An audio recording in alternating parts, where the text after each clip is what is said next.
আসসালামু আলাইকুম। আমি চট্টগ্রাম বিশ্ববিদ্যালয়ের বড় ভাই হিসেবে তোমাদেরকে রিকোয়েস্ট করব, যারা চট্টগ্রাম বিশ্ববিদ্যালয়ে পরীক্ষা দিবা, প্লিজ ভাই পাস মার্ক সম্পর্কে জেনে যাবা। বিশ্বাস করো, প্রত্যেকটা সাবজেক্টে তারা কন্ডিশন দিয়ে রাখছে, পাস মার্ক সংক্রান্ত কন্ডিশন, এবং লর জন্য আলাদা করে তারা এখানে এসএসসি, এইচএসসি, জিপি এবং ইংলিশে কন্ডিশন তারা দিয়ে রাখছে। এই কন্ডিশন না দেখে পরীক্ষার হলে গেলে কিন্তু অনেক বড় ধরা খেয়ে যাবা।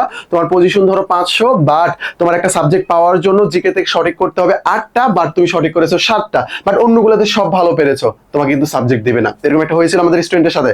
পরে সৌভাগ্যজনকভাবে ও সেকেন্ড টাইম দিয়ে এখন পলিটিক্যাল সায়েন্সে আছে, মাশাআল্লাহ। এটা অনেক ভালো লাগে আর কি। প্রথমবার সে জাস্ট 1 মার্কের জন্য, মানে পাস মার্কের সাথে ডিফারেন্স হয়েছিল আর কি, যার কারণে সে চান্স পায়, মানে কন্ডিশনটা ফিল আপ করতে পারে নাই। তো এই জন্য বলতেছি আর কি, পাস মার্কটা মোস্ট ইম্পর্টেন্ট তোমার জন্য, মোস্ট ইম্পর্টেন্ট তোমার জন্য। দেখো এখানে বি ইউনিটের কথা বলা রয়েছে। আমি তোমাদের টপ যে 2টা ইউনিট রয়েছে এটা নিয়ে কথা বলবো, বি এবং ডি। চট্টগ্রাম বিশ্ববিদ্যালয় কিন্তু B, D, B one, B2, C, D one সবগুলোতে কিন্তু পরীক্ষা দিতে পারবা, শুধু এ বাদ দিয়ে। এ বাদ দেওয়া, অর্থাৎ যারা বিভাগ পরিবর্তন অথবা আর্টস বা কমার্স যারা পরীক্ষা দিতে চাচ্ছ, তারা সবগুলোতে পরীক্ষা দিতে পারবা। এ বাদে যারা সায়েন্সের, তারা সবগুলোতে পরীক্ষা দিতে পারবা। দেখো বাংলা সাবজেক্টটা পাওয়ার জন্য ভর্তি পরীক্ষায় প্রাপ্ত ন্যূনতম নম্বরের মধ্যে বাংলায় তোমাকে 17টা সঠিক করতে হবে। ভাই বাংলা নিতে চাচ্ছ, 17টা সঠিক না করলে কি হবে? তারপর ইংরেজিতে 8টা, সাধারণ জ্ঞানে 15টা, ইংরেজি ভাষা ও ভাষাতত্ত্ব ইংরেজিতে 18টা ঠিক করতে হবে, বাংলায় 9টা, কোনো সমস্যা নেই। এই জন্যই এখন তোমরা বলো নক দিয়ে যে ভাইয়া আমার পজিশন 500, আমার ফ্রেন্ডদের পজিশন 700, ও ইংরেজি পাইছে আমি পাইনি। ভাই তুমি এখানে 18টা সঠিক করতে পারো নাই, ওই জন্য তুমি পাও নাই, ওই জন্য তুমি পাও নাই। এই হলো এখানকার কাহিনী। তারপর ইতিহাস, দর্শন, ইসলামের ইতিহাস, ফার্সি, সংস্কৃতি, বাংলাদেশ স্টাডিজ, এটা পাওয়ার জন্য বাংলায় 9, ইংরেজিতে 8, সাধারণ জ্ঞানে 15। সাধারণ জ্ঞানে সবগুলোর ক্ষেত্রেই 15, জাস্ট এখানে সংস্কৃত যেটা রয়েছে এটার ক্ষেত্রে হইলো 13। শিক্ষার জন্য তোমার বাংলায় 9, ইংরেজিতে 8 এবং 15, সবগুলো এখানে সেম রয়েছে। সংস্কৃত একটু কম, বাংলায় 9, তোমার ইংরেজিতে 6 এবং সাধারণ জ্ঞানে 13। এটা কিন্তু মোস্ট ইম্পর্টেন্ট, তোমাকে অবশ্যই জানতে হবে। ওকে, আমরা ডিতে যাই, চলো ডিতে। তোমরা চাইলে এগুলো স্ক্রিনশট দিয়ে নিতে পারো, এবং প্রসপেক্টাস আসা মাত্রই তোমাদেরকে আমরা আবারও জানিয়ে দিব এই বিষয়গুলো। দেখো এখানে আমরা যদি ডি ইউনিটের কথা বলি, ডি ইউনিটটা মোস্ট ইম্পর্টেন্ট, এটা তোমাদের জন্য মোস্ট ইম্পর্টেন্ট পাস মার্ক সম্পর্কে জানার।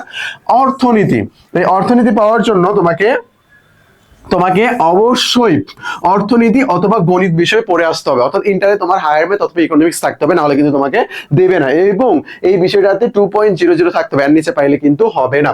বাংলা বা ঐচ্ছিক ইংরেজিতে 10টা সঠিক করতে হবে, ইংরেজিতে 10টা, বিশ্লেষণ দক্ষতা 8, সাধারণ জ্ঞানে 8। এগুলো তেমন একটা পরিবর্তন নাই, সবগুলো এগুলো সেম। এই যে অর্থনীতি ব্যতীত আরো যে সাবজেক্টগুলো আছে প্রায় সবগুলোই এই সেম, 10, 10, 8, 8। কিন্তু লর জন্য এখানে তোমার ইংরেজিতে হইলো 15 পাইতে হবে, ইংরেজিতে 15টা সঠিক করতে হবে। রাজশাহী ল নিয়ে তো আরো অনেক কন্ডিশন রয়েছে, ভিডিওটা দেখে নিও, রাজশাহী ল নিয়ে ভিডিও মেক করা হয়েছে আর কি। তো এই যে 15 তোমাকে ইংরেজি এখানে সঠিক করতে হবে মাস্ট, আর ওইখানে ছিল ইংরেজির জন্য 18। এবং আইন পাওয়ার জন্য তোমার এসএসসি, এইচএসসির ওপরও কি করতে হবে? কন্ডিশন ফিল আপ করতে হবে, এবং ইংরেজি বিষয়ের উপরও কন্ডিশন ফিল আপ করতে হবে। তো এই পার্ট নিয়ে আমি এখন কেন কথা বলবো না, এটা একটু বলি। কজ এবার জিপিএ কন্ডিশন পরিবর্তন হতে পারে, অর্থাৎ এবার যারা ফার্স্ট টাইমার, গতবার তারা কি ছিল, এবার যারা সেকেন্ড টাইমার, গতবার তারা ফার্স্ট টাইমার ছিল, তারা যে জিপিএ তে পরীক্ষা দিয়ে আসছে, হয়তো বা এবারও ওইটাই করা হইতে পারে যদি রেজাল্ট খারাপ হয়। এইচএসসি আর রেজাল্ট যদি ভালো হয়, তাহলে কি হইতে পারে, তাদের জন্য বেশি হইতে পারে। তো এই পার্টটা তোমরা জাস্ট জেনে রাখো যে এখানে জিপিএ কন্ডিশন রয়েছে কত, এটা আমরা এখন বলতেছি না, এটা তারা প্রসপেক্টাস দেখ, তারা ওখান থেকে নোটিশ দেখ, তখন আমরা তোমাদেরকে জানিয়ে দিব। তারপরে ভূগোল, পরিবেশ বিদ্যা, তারপরে মনোবিজ্ঞান, এগুলো পাওয়ার জন্য তোমাকে অবশ্যই এই বিষয়ে পাঠ করে আসতে হবে। তোমার ভূগোল না থাকলে কিন্তু ভূগোল পাবা না, মনোবিজ্ঞান না থাকলে কিন্তু মনোবিজ্ঞান পাবা না। এখানে অবশ্যই 3.00 থাকতে হবে, 8877। আমি যে ছেলের কথা বলতেছিলাম, ও অ্যাকচুয়ালি এখানে পাইছিল তোমার কত, ও আইকিউতে, হ্যাঁ আইকিউতে পাইছিল হইলো 7, মানে 7টা সঠিক করতে পেরেছিল আর কি, বাট তার 8টা করা লাগতো, এই কারণে সাবজেক্ট পায় না। তার পজিশন অনেক ভালো ছিল, 500 বা 700 সামথিং এরকম ছিল আর কি, বাট সে কি করতে পারে নাই। পারফেকশন ছবির জন্য তোমাকে অবশ্যই চট্টগ্রাম বিশ্ববিদ্যালয়ে B+D ইউনিট কোশ্চেন ব্যাংক পড়তে হবে, এটা মাস্ট। এর সাথে রাবি কোশ্চেন ব্যাংক পড়বা এবং বিসিএস কোশ্চেন ব্যাংক পড়বা, এটা অনেক বেশি ইম্পর্টেন্ট। এখানে আমাদের ব্যাচ প্রমোশন রয়েছে, ডেসক্রিপশন বক্সে ডিটেইলস সবকিছু দেওয়া আছে। আর হ্যাঁ, চট্টগ্রাম বিশ্ববিদ্যালয়ে জিকের জন্য তোমরা জিকে আলটিমেট সাজেশন বইটা ফলো করতে পারো। এই জিকে আলটিমেট সাজেশন বই এত সুন্দর করে বিষয়গুলো উপস্থাপন করা আছে, মোস্ট ইম্পর্টেন্ট যে বিষয়গুলো থেকে কোশ্চেন আসে, কোন টপিকসের কতটুকু পড়তে হবে, খুব সুন্দর করে এখানে আলোচনা করা আছে। এই নাম্বারে নক দিয়েও তুমি নিতে পারবা, অথবা তুমি রকমারিতে গিয়ে ওখানেও নিতে পারবা, আমাদের লিংক দেওয়া থাকবে আর কি, ওখান থেকে তুমি নিতে পারবা। আশা করি বিষয়টা ক্লিয়ার। আজকে এই পর্যন্তই, আসসালামু আলাইকুম।